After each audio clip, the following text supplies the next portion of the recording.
গতকাল ঘটে গেল এক ভয়াবহ অগ্নিকাণ্ড এয়ারপোর্টের কাস্টম হাউসে, যেখানে গার্মেন্টস সেক্টরের অনেক জিনিসপত্র আসে, ইম্পোর্ট হয়, আবার এক্সপোর্টও হয়। এটা একটা দুঃখজনক এবং ক্ষতিকর দিক হলো গার্মেন্টস সেক্টরের জন্য।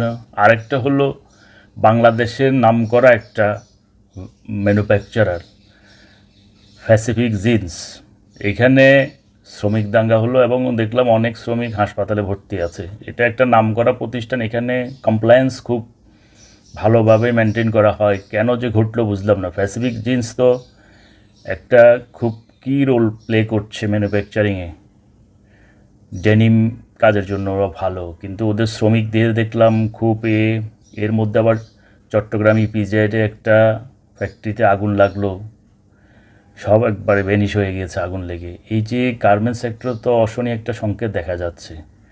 এটা কী জন্য হচ্ছে? কাস্টমস হাউসের আগুন, প্যাসিফিক জিন্সে লাগলো হাঙ্গামা, আবার চট্টগ্রাম ইপিজেডে আগুন লেগে একটা ফ্যাক্টরি ধ্বংস হয়ে গেল।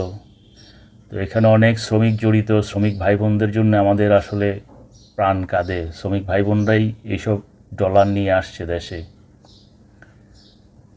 তো আমি চাইব কর্তৃপক্ষ যারা আছেন, বিভিন্ন কোম্পানির, বিভিন্ন সংস্থার, শ্রমিক বান্ধব হওয়ার চেষ্টা করতে হবে আমাদের। শ্রমিক ছাড়া কখনোই শ্রম নির্ভর ইন্ডাস্ট্রি ভালো করে না ও টিকে থাকে না।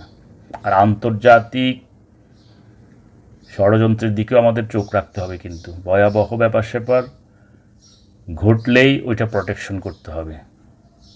আপামর গার্মেন্টসের সমস্ত শ্রমিক ভাই বোনেরা ভালো থাকুক, কর্মচারী ভাই বোনেরা ভালো থাকুক, মালিক পক্ষ থেকে সবাই যারা গার্মেন্টস পরিবার আমরা আছি সবাই যেন ভালো থাকতে পারি, এটাই আশা করি।